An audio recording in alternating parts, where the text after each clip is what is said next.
istrinya baik, anaknya pasti baik. Betul. Tapi kalau suami baik, anak belum tentu baik. Betul.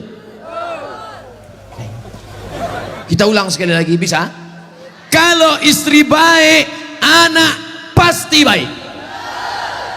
Tapi kalau suami baik, anak belum tentu baik. Mana contohnya? Nabi Nuh alaihi salam. Nabi Nuh itu baik apa enggak baik? Baik, tapi anaknya anak durhaka, namanya Kan'an, gara-gara istrinya tidak baik. Makanya bapak, kalau istri bapak tidak baik, no, inilah. Kalau dia tidak baik, belajar kepada ibu-ibu di kota Waringin Barat yang sudah baik, bah. Ajak kursus kemarin. Ini orang baik-baik semua nih. Suaminya tidak baik, namanya Azar, tapi anaknya justru jadi orang baik. Siapa anaknya? Ibrahim. Ibrahim itu bapaknya tidak baik, tapi emaknya perempuan yang baik. Akhirnya apa yang terjadi? Anaknya menjadi anak yang baik. Anak yang baik. Makanya ibu, kalau ada suami ibu yang agak-agak seperti Fir'aun, sabar-sabar. Sabar.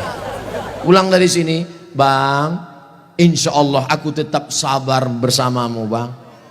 Sampai kau ditenggelamkan di Laut Merah, bang.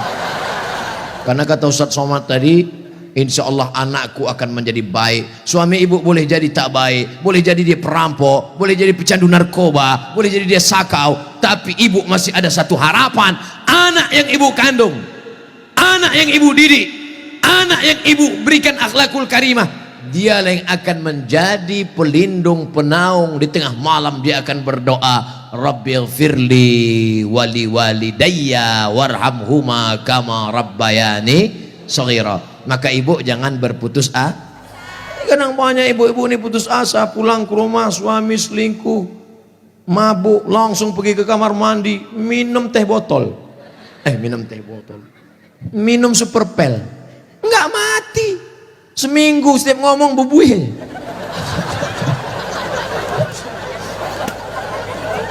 Ibu harus tegar, ibu harus kuat, ibu ada harapan. Harapan ibu siapa? Anakku akan jadi polisi, amin. Anakku akan jadi tentara, amin. Ibu sekolahkan saja anak ibu sesuai bakatnya. Perhatikan anak ini bakat. Anak saya suka main layang-layang, berarti jadi pilot helikopter. Anakku suka mandi hujan, angkatan laut. Anakku suka ngembus-ngembus semprit, dua kemungkinan. Bisa jadi polisi, razia. Bisa jadi wasit sepak bola. Yang parkir jangan. Ibu jangan sebut tukang parkir. Karena pada dasarnya kita semua ini adalah tukang parkir. Kita ini semua tukang parkir. Tirulah iman tukang parkir. Mobil mewah harga 2 miliar. Mundur betul parkir. Setelah begitu diambil mobil ini, adakah tukang parkir yang marah? Enggak ada. Ada nggak tukang parkir ngamuk-ngamuk? Kenapa mobil ini diambil? Saya sudah menjaganya 2 jam. Enggak ada. Kalaupun ada berarti gila. Kita itu juga di dunia ini sama seperti iman tukang parkir. Mobil itu titipan, rumah itu titipan, anak itu titipan, kebun itu titipan. Kita hanya menjaganya di dunia, dan setelah itu kita akan mati. Ada yang punya kita? Tidak. Makanya bapak, berapa banyak bapak ketika istrinya meninggal, ya nggak ada nangis. Pas ditanya, bapak nggak nangis? Titipan Pak Ustaz. Ustadz ini ceramah nggak enak, pas giliran mati istri aja. Oke, sekarang kita balik. Berapa banyak ibu-ibu yang imannya sudah mantap, dia menganggap ini semua titipan, hilang tidak apa-apa, meninggal suaminya, dia tegar. Ibu nggak nangis, titipan Pak. Tapi ada satu ibu menangis, papa, jangan kau tinggalkan mama sendiri, Pak. Pas ditanya sama tetangga, ibu nangis kenapa? Warisan dikit. Tapi itu tidak ada di Kobar. Jauh di sana, jauh di pinggiran-pinggiran Pangkalan Bun. Yang di sini semuanya baik-baik, betul? Ibu menerima mereka bukan karena hartanya, tapi karena mereka mampu membimbing ibu dan anak-anak mencari ridha Allah Subhanahu wa taala. Ibu yang malam ini datang menggendong anak, ibu yang malam ini datang menyusukan anak, insya Allah anak itu yang nanti akan menjadi pemimpin bangsa di masa depan. Makanya ibu sabar-sabar. Berapa kali ibu diusir dari majelis karena anaknya menangis, betul? Mau akad nikah, aku nikahkan engkau dengan anakku dengan mahar seperangkat alat sholat.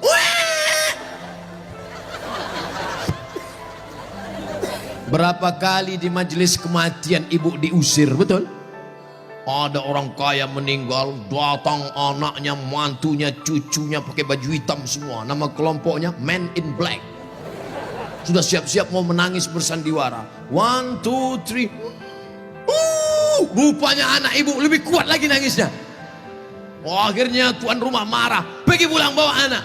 Berapa banyak ibu yang malu di depan orang banyak karena anaknya ingin naik mobil tetangga yang lebih mewah, lebih mahal. Tapi hari ini kesedihan ibu terbayar karena anak ibu adalah anak-anak yang soleh. Siapa yang lebih berbahagia, ibu apa bapak? Kan ibu bisa ngandung karena mereka kan. Sekarang saya tanya, siapa yang paling berbahagia, ibu atau bapak? Mereka tetap bertahan, Pak. Bapak Ibu yang dimuliakan Allah Subhanahu wa taala, siap menjaga persatuan? Jaga persatuan, karena negeri yang kita bangun dengan indah ini akan jadi hancur berkeping kalau tidak ada persatuan dan kesatuan, betul? Maka persatuan ini sama seperti tiang gawang. Kok Ustaz tiba-tiba ingat tiang gawang? Itu tiang gawang, itu tiang gawang. Ibu jaga gawang, jangan sampai kebobolan. Bapak striker, penyerang. Papa silakan kau pergi sejauh mata memandang, tapi di hari petang kau harus membawa uang. Untuk apa? Untuk anak-anak kita, supaya dia tidak makan riba, makan haram.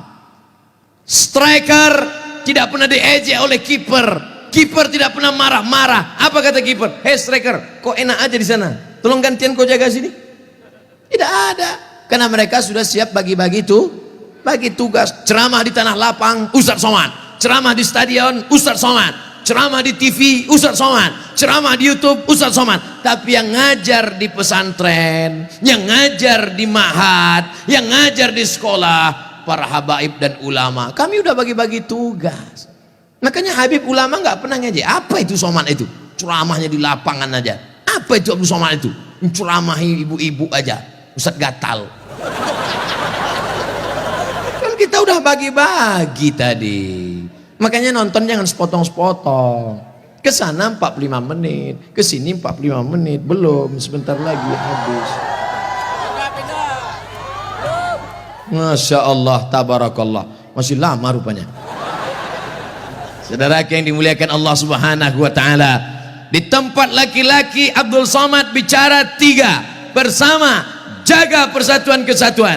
Yang kedua, ramaikan masjid dengan sholat berjamaah. Yang ketiga, makmurkan masjid dengan belajar agama, fikih, hadis, tafsir. Siap mengamalkan yang 3? Yang perempuan, yang pertama, ibu jangan sedih, ibu jangan depresi, hadapi masa depan. Didik anak-anak menjadi anak-anak yang soleh dan solihah. Ada pondok pesantren di Kobar. Tamat SD. Sebelum SD jangan sedih, kasihan. Ingusnya 12. Kalau 11 itu biasa, bengkok. Belum sampai hati. Ustadz Somad dulu pesantren. Saya masuk pesantren taman SMP, kegedean. Yang paling bagus taman SD, masuk pesantren. Siap memasukkan anak ke pesantren taman SD? Janji. Ibu ingat, ibu punya uang banyak, belikan dia gadget, belikan dia motor, belikan dia mobil. Dia kaya, dia banyak uang, dia ganteng, dia cantik, tapi dia sakau, gemetar, sakit, gak ada gunanya. Makanya benteng terakhir menjaga anak-anak kita adalah pondok pesantren. Tapi pesantren ini kadang-kadang nasib bak kerakap tumbuh di batu, hidup segan mati tak mau. Santrinya 1000, WC-nya 10. Ngantrilah santri-santri, wajahnya biru, menahan serangan. Maka ceramah saya di Palembang, Ustadz Abdul Somad, saksikan hari ini sumbangan 52 unit. 52 unit apa Kiai? WC. Mantap, bagus. Itu yang perlu. Maka yang kaya-kaya datang besok pondok pesantren. Nggak ada gunanya pengajian banyak-banyak. Mubazir, innal mubazirina kanu ikhwana syayatin. Orang mubazir saudara setan. Kalau ada orang kaya tidak peduli pesantren, kalau ada orang hebat pejabat tidak peduli pendidikan agama, mubazir. Setan tidak menggoda dia lagi. Pas setan menggoda, ayo masuk neraka. Kata setan, nggak usah bro, dia saudara kita. Hai bro. Oleh sebab itu maka pertama yang ingin disampaikan Abdul Somad khusus kepada ibu-ibu, jangan pernah bersedih hati. Masa depanmu ada pada anak-anak. Tataplah mereka masa depan, tapi tentu dengan bahasa ibu. Bahasa ibu paling ngerti dengan anak. Jangan pulang dari sini anaknya dikumpul semua, assalamualaikum. Nggak mesti diceramah. Ibu usap kepalanya, ibu tiup-tiup. Kau akan menjadi pemimpin masa depan nak. Doa ibu luar biasa. Ibu kalau marah sama dia jangan panggil dia setan. Setan. Tuyul. Jangan panggil dia. Calon bupati kota Waringin Barat. Gitu cara manggilnya. Calon anggota DPD. Gitu. Insya Allah dia jadi nanti insya Allah. Amin. Karena ibu mulutnya luar biasa, berbisa bu. Ibu ngomong salah saja diaminkan malaikat. Maka jangan pernah bicara yang tidak baik, bicara yang baik-baik. Sampai ada seorang laki-laki di zaman Bani Israel sebelum Nabi Muhammad SAW, namanya Juraij. Siapa namanya? Juraij. Ada orang Pangkalan Bun namanya Juraij? Belum ada. Nah, ibu yang hamil-hamil nanti kasih nama anak Juraij. Hai Juraij. Kepala sekolah salah tulis George. Ibunya lewat di depan tempat ibadah Juraij. Apa kata ibunya? Ya Juraij. Juraij merasa Tuhan lebih mulia. Aku tidak perlu menyambut panggilan anak. Aku tidak perlu menyambut panggilan ibuku. Dipanggil kedua kali. Ya Juraij. Juraij mengatakan Tuhan lebih mulia. Ngapain aku menyambut ibuku? Panggilan yang ketiga. Ya Juraij. Anaknya tidak menyambut juga. Akhirnya tercetus dari mulut ibunya. Apa kata ibunya? Allahumma la tumithu hatta turihi wujuhal mumisat. Jangan matikan Juraij sebelum matanya melihat wanita tuna susila. Mohon maaf, perempuan tidak baik, PSK, WTS, entah apa lagi namanya. Dikabulkan Allah. Tidak lama setelah itu ternyata ada seorang perempuan pengembala kambing. Hamil, bukan kenyang. Hamil, ditangkap, ditanya, hei perempuan, siapa suamimu? Siapa yang menghamilimu? Perempuan itu menjawab, Juraij. Yang menghamili saya adalah Juraij. Kira-kira masuk akal nggak Juraij menghamili perempuan yang nakal ini? Tidak, bukan dia, tapi fitnah. Dipertemukan Juraij dengan perempuan nakal. Rupanya Allah hanya ingin mengabulkan doa si ibu. Kata si ibu, jangan matikan Juraij sebelum matanya melihat wanita tuna. Akhirnya matanya memang betul-betul melihat wanita tuna susila. Melihat, padahal tidak mungkin ahli ibadah ketemu dengan wanita tuna susila. Kalau Satpol PP ketemu wanita susila memang bisa. Razia maksudnya. Mohon maaf Pak Satpol PP. Ini Juraij, orang soleh. Akhirnya ketemu, mengaku, siapa yang menghamilmu? Ini Juraij. Ditangkap Juraij, difitnah Juraij. Ternyata kau jahat Juraij. Kerjamu ibadah, rupanya pekerjaanmu di balik ini semua menodai pengembala kambing. Dihancurkan tempat ibadahnya, hancur berkeping. Kata Juraij, jangan bunuh aku sebelum anak ini lahir. Setelah anak itu lahir, ditusuk Juraij pakai pusar, pakai telunjuknya, tusuk. Juraij bertanya kepada anak yang baru lahir itu, "Who is your father?" Itu bahasa Pangkalan Bun. "Siapa bapakmu?" Anak itu menjawab, "Ra'il ghanam, koboi. Bapak saya adalah pengembala kambing." Akhirnya mereka cium kaki Juraij, mereka bangunkan tempat ibadah Juraij dari emas. Juraij tersenyum. Ini skenario Allah hanya ingin menunjukkan betapa makbulnya doa seorang. Kira-kira ibu bisa nggak menceritakan itu ke anak cucu ibu nanti? Nggak usah dihafal, hidupkan aja MP3-nya. Cari nanti Abdul Somad Pangkalan Bun, Abdul Somad Official, subscribe, like, and share. Anakku, kau jangan melawan ibu nak, karena kalau ku katakan kau jadi katak, kau langsung jadi hantu.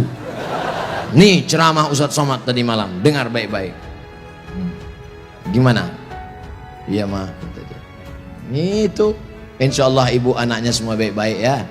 Yang lalu-lalu apa boleh buat tai kambing bulat-bulat. Nasi sudah jadi tai ayam. Nasi tidak bisa kita rubah lagi, Bu. Tapi yang akan datang kita perbaiki. Cucu-cucu yang sudah lahir, sudah besar, nggak bisa lagi. Tapi ibu punya anak perempuan, kasih tahu sama anak perempuan ibu, kamu kalau hamil banyak-banyak baca sholawat. Kalau hamil kata kiai, kata Habib, banyak-banyak baca surat Yusuf nak. Tapi dia salah sangka, disangkanya kalau baca surat Yusuf anaknya ganteng macam Nabi Yusuf. Pas lahir hitam pesek pendek.